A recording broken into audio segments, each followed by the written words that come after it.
Pinag-uusapan ng pagkakaurong ng playdate ng pelikulang My Love Will Make You Disappear.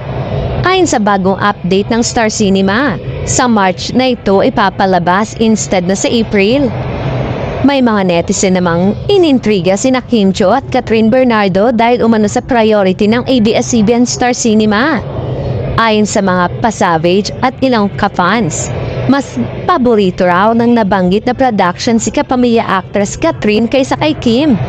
Sa mga nag-iintriga, tila naitsapwera raw ang actress dahil hindi ito na-inform na naurong na ang playdate ng kanyang movie kahit todo promote ito ng pelikula with the mindset na para ito sa February 12.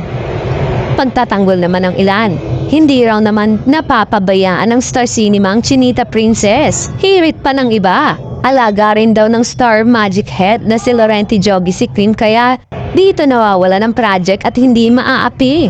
Say naman ng iba, parehas na A-lister ang dalawang aktres at sana daw ay maging fair sa dalawang aktres.